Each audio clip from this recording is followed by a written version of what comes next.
Hey, how are you? Welcome back. This is Dr. Carla Michelle on the Strong Network podcast. I'm happy to have you here again as we go into segment 2 of the benefits of treating your life like a business. So this is part of that, making us aware of what can we do in our lives to have it well managed. And I am comparing business with your personal life. So your professional life with your personal life, or a way a business is ran. And is it profitable for you to run, oversee, view your life as a business?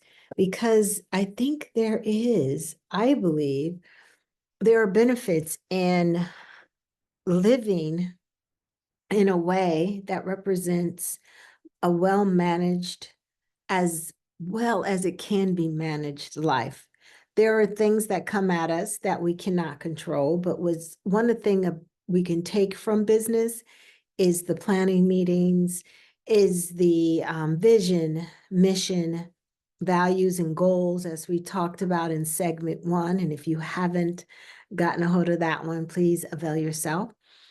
But what we want to know now, the benefits, that can happen when you are there when you're ready to run or oversee or invest in your personal life as you would do your business or the organization that you work for. And you may like some of the things they do. You can always utilize those things in your life. What do you like? If I think back of being employed, it was something about those meetings that were held. Sometimes it was too many meetings, but it was the meetings that were held and to keep us on track. How many meetings are you having with yourself to keep you on track? How many times are you sitting down and gathering your thoughts and talking to the stakeholders and those that have some input in what you're doing and where you're going, being open to feedback? And I'm getting a little ahead of myself, but just imagine if that's how your life had some kind of similarity. Now, for those overachievers out there, I am not talking about you're running your ship so tight that you cannot enjoy life. This becomes another stressor. I am talking about implementing business ideals that may benefit you. Okay. It's not for you to run off and then have a team meeting with your partner and your kids and you're breaking it down like how we're about to do this, and we're going to meet every week or every night, and we're going to lesson learn lunches. And I'm not asking for that. I'm just looking to spark thought of how to have a well-managed life and the possibilities that may come with that. So first, we're going to talk about strategic decision making.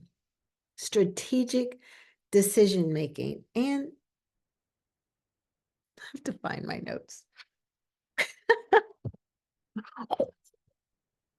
Okay, this is live and I'm not going to edit. So where did I do with them? My back.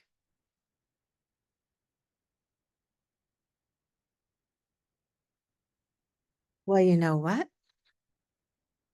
I found them. Okay. All right. So no edit. We're live. This is what we're doing. Well, we're not live, but we're not editing.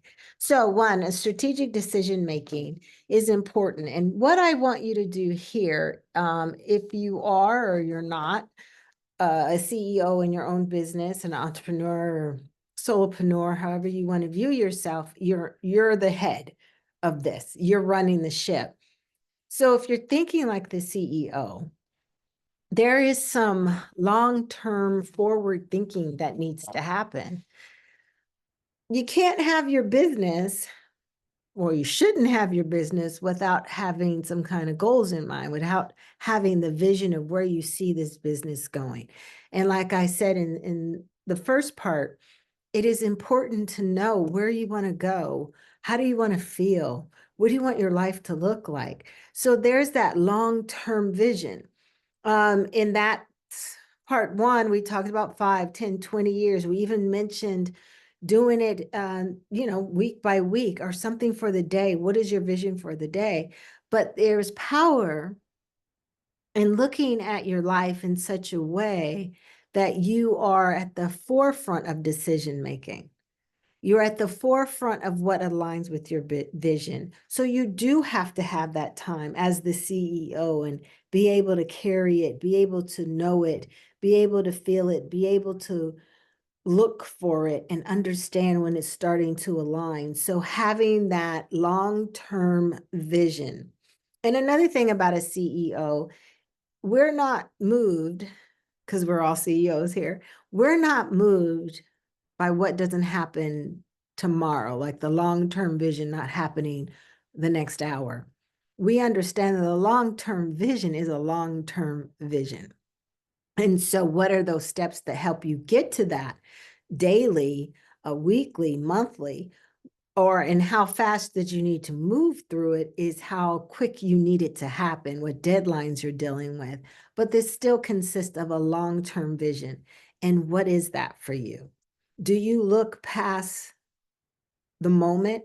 Are you stuck in the problem where you can't even see the future? Well, one thing about a CEO, supposed to not get stuck in the moment, but have the bigger vision to where you can carry the team forward. So where is the bigger vision so you can carry yourself forward when you come upon the obstacles, when you come upon the challenges? And that's another thing. Practice problem solving. Practice problem solving. We can get problems and then get paralyzed, but we can have problems and we can practice problem solving. And that is the key. We all have been in places, and maybe we're still there, where life can come at us and we freeze. Mentally, emotionally, we freeze because we're just stuck in the whirlwind of the problem. But to practice problem solving is key. And it's another thing, when the whirlwind, when it hits, when the problem is hitting, don't ignore it. Don't put it off. Be that CEO of your life and face it head on and get in there and see what you need to do to solve that. What do you need to do to curtail it? What do you need to do? How much can you do right now to soften the blow? How do you stop the bleeding? Or is it hasn't started bleeding yet, but there's a little crack? How do you seal the crack? If you think of it that way, because there are times that things can come our way, problems, obstacles, opportunities, challenges, growth spurts, whatever you like to use, but we miss the moment of solving it at that smaller pebble of a problem, and we let it grow because we don't want to face it, because we froze, because we don't want to feel the pain, or we're embarrassed, or I can't believe this happened to me. Well, it did happen, and it is happening, and it can get bigger. So why do we freeze and wait and think it's going to disappear? So as a CEO, you have to practice your problem solving. As the CEO of your life, you have to look at your life and know, as much as we would like it to be great all the time, there's many times that it's not. And it can be, how is your attitude going to be when something comes? Have you ever had that CEO that blows their top every time something goes wrong, and then the employees, the team, the senior directors, the senior team is like, who's going to go in and tell this person this? No one wants to deal with it. No one wants to go in because they know the boss does not handle problems very well. So you're not that person. You are able to handle anything and everything that comes your way. You are able to face and walk through any fire, any storm, anything that comes because you have all that you need in you. I believe in God, so I'm a praying girl, and I believe that He's equipped me, and what I can't do, He does, and He does it well. And I wish He could do all of it, but I know there's some accountability. Faith without works is dead. So there's work that I have to do, but I cannot panic. You cannot panic. You cannot freeze. You have to unfreeze, and you have to believe in something that this is going to benefit you in some kind of way. This is going to benefit you if you treat your life in such a way that you almost have to turn off the emotions for the moment, because that emotional CEO that doesn't like the bad news, nobody wants to tell them the bad news, that emotion is what's stalling the plan to move forward. So emotions are great, but if they are interfering with your vision, mission, value, your values, and your goals, we got to turn those off. So practice your problem solving. Think about your long-term vision and resources. Time is money. No, time, money, energy. Time, money, energy. Those are your resources. Those are everybody has been given time. Everybody has been given time. Everybody has the same 24 hours a day as a resource. Money. There's some kind of money coming through our hands. And what we do with it, sometimes it does matter how much, but there's some kind of money coming through our hands.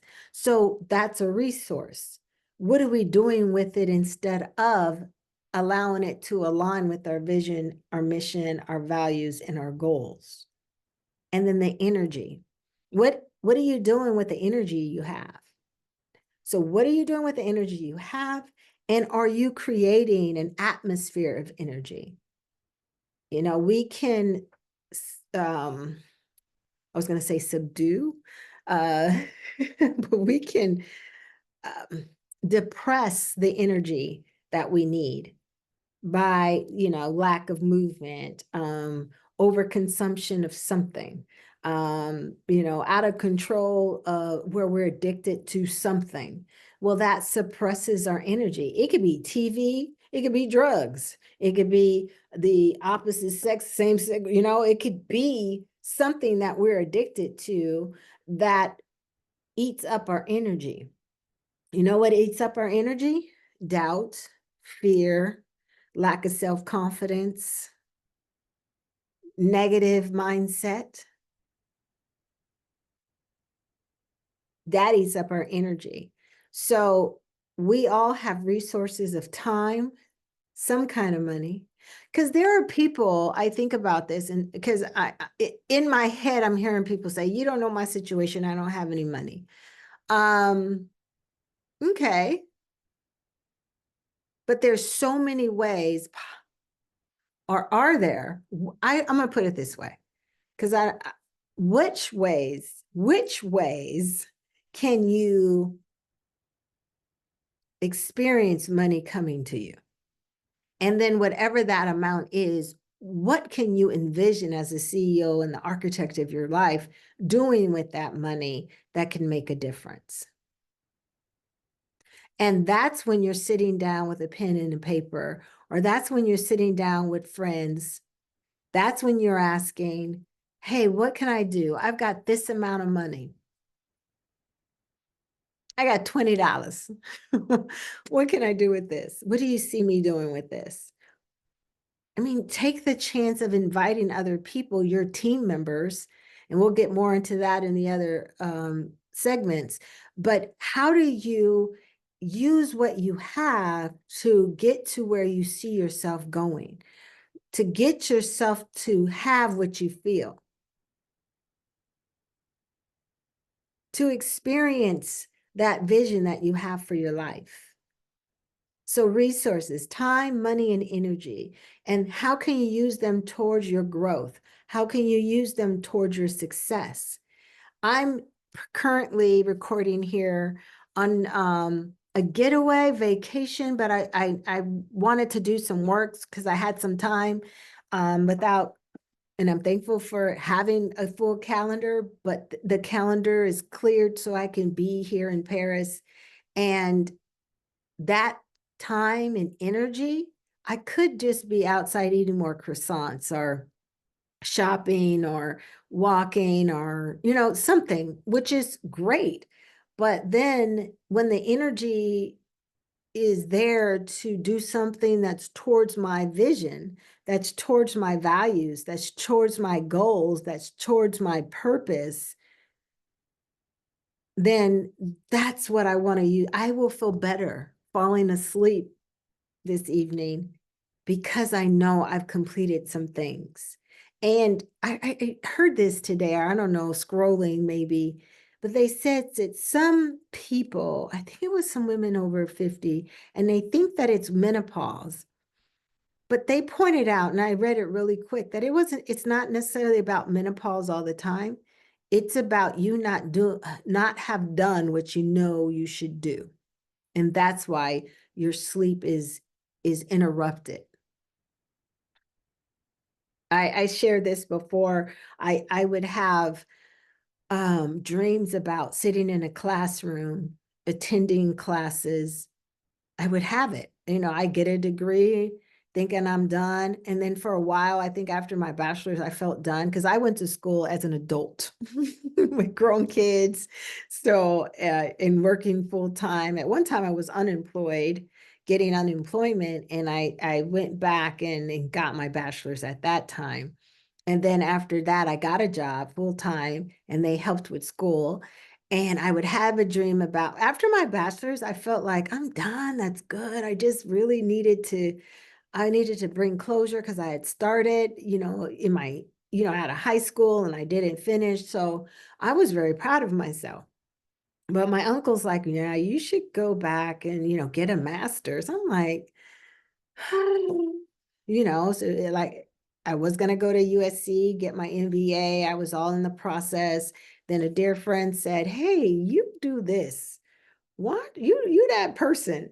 You already do this. At the time, I think before I was already counseling and doing things like that with people and couples. And so she says, why don't you get your, MFT? And I signed up, got in, got my MFT, my master's in marriage and family therapy. And then after that, I had the dream again. And so that's when I went ahead and finished up with my PhD in business psychology. But the point is, it is about going that route with time, money, and energy that leads you to where you see yourself, where part of your vision. Do you have to have a PhD or a master's or a bachelor's? No, that was my purpose. That was my vision. That was my mission. That's where my values aligned of what I wanted for my life. Not everybody has to do it, but I was willing to invest that education towards my success because it added in my head, it added to me. So what is adding to you? What do you need to do that will add to you today? What dream are you sleeping on that's keeping you awake? What purpose are you forgetting? Because you have to make sure that you are not allowing the not being prepared, not thinking it out, not being the architect, the CEO of your life. You can't allow that to be the problem, to be a part of your paralysis, because you want more from your life and you think you're going to get it by someone else doing it for you. That's not always the case. Someone just can't. And I wish I had a magic wand sometimes. Sometimes it feels I do. No, I'm being funny, but when you're able to coach people who are ready, it almost makes you feel like you got a magic wand, but you can't coach anyone past where they see themselves. So it is important, though, back to the CEO of your life, that you see yourself beyond today, that you see yourself beyond that mistake, that mishap, that bad decision, that you see yourself beyond what a teacher told you and that you would never be good at something, or what a parent told you, or a lack of parent, not having any parents and having to do things on your own and not having that security that you needed, even with parents, or being told things about your body, about your thought process, about your mind, the way you look. That is all set up to prevent you from moving forward. So as the CEO and the benefits of treating life like a business, it is important to make strategic decisions. It's important to manage your resources in a way that works for you. And also, I mentioned this a couple of times, prioritizing your tasks are very important. Prioritizing your task. What is important? What in your task of the day, personal life now, because you got your tasks for professional, personal life. What is it that makes you feel complete at the end of the day? Not just you're working all day and I finished that project, I'm going to go home and pass out. What about you? You just helped a company kill it, right? You just helped a company get something that they needed. You just helped them land a new deal, or you just got that part of a project done. What did you do for you? So what is your time? What your money, your resources? What can it help? How can it help you get to the optimal lifestyle that you're looking for? And lifestyle is not just what we see on the social media. It's your lifestyle. What is your lifestyle? What is your optimal lifestyle? And working towards that and not forgetting that we're not in harmony. We're only really focused on our professional life, but not the benefits of treating our lives like we do the business that we work for. Your calendar, if you have one, could be filled with all the stuff you're doing for somebody else. When are you going to start blocking time for something that benefits you? When are you going to stop saying yes to everything and begin saying more yeses to yourself? That is confidence. That is focus. That is managing resources. That is delegating. When we talk about managing resources, that's delegating things that you just keep taking on, even in your household. Why do you keep taking on more?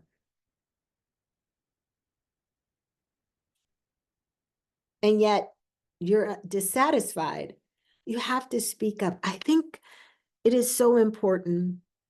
I'd have to say a lot of times in relationships, I hadn't spoken up as much because you can think, oh, it doesn't really matter because they're not going to listen anyway. But that's not a good enough excuse anymore. As the CEO of your life, if you're running your life and managing well your life, it is about speaking up. It is about your voice being heard. It's all in delivery. I'm not saying you walk in there and you're beating the table or you're screaming at the top of your lungs, but there is a presence that a CEO has. The CEO is the chief executive officer, chief, running the show, running your show. And if there's something you need to help your show run smoother, then you need to speak up. So let's talk about risk management. How are you handling the risk?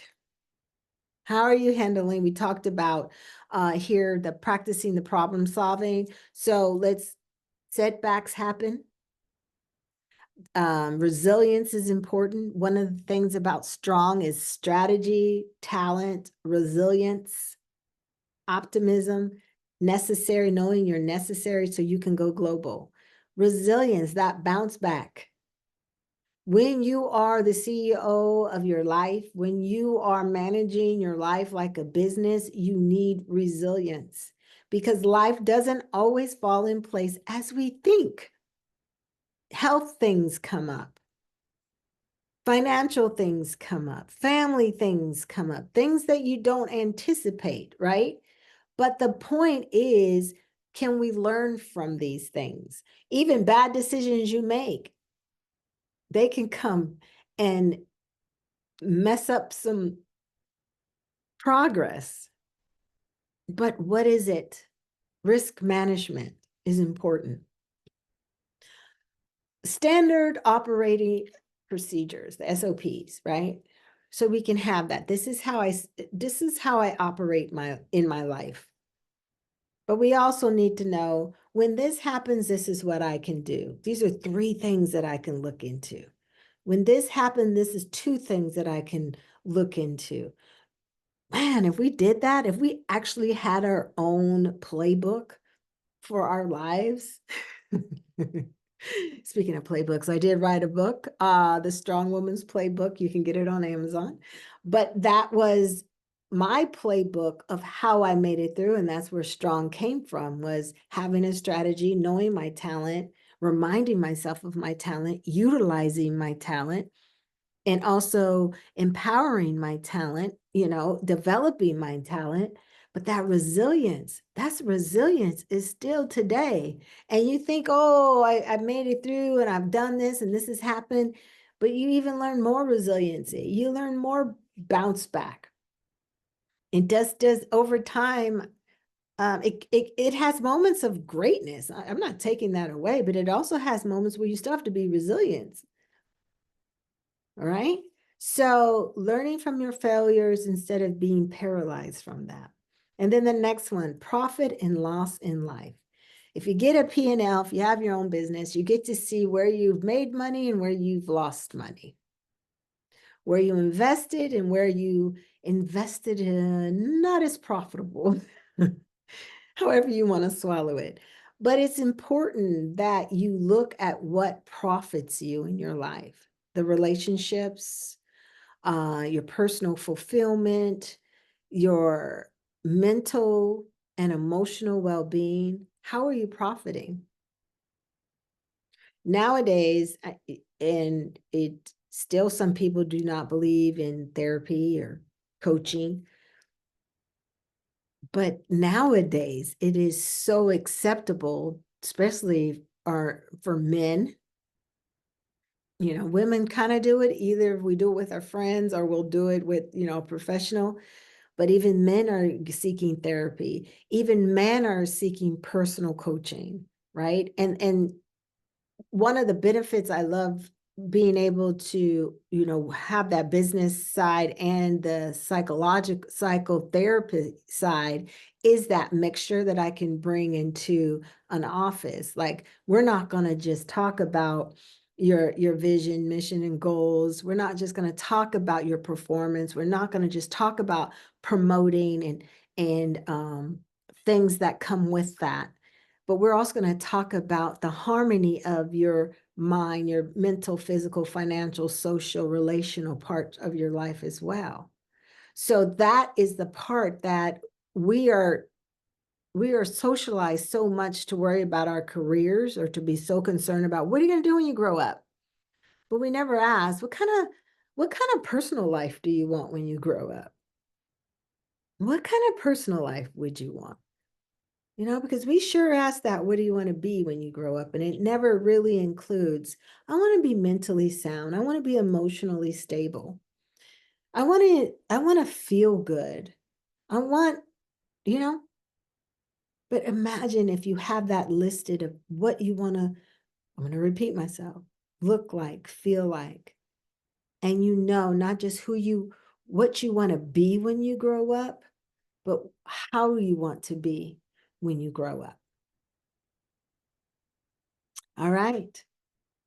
If you have questions, if you're stumped on something and you need more information, please don't hesitate to reach out to me at hello@drcarlainc.com. That's hello@drcarlainc. And I'll put that in the show notes as well. But remember, strategy, resource management, risk management, profit and loss in your life. Taking the business lingo and moving it over into our personal lives, because we are so quick to help a company, organization, our own businesses flourish while our lives suffer. So I am imploring you to consider the benefits of treating your life like a business and to see what you get out of it. All right. So I will see you in part 3, where we'll be talking about the steps, actual steps to implementing business mindset in your life. All right. Thanks again for joining me. Once again, this is Dr. Carla Michelle, and it's always a pleasure. And I will see you next time. Take care.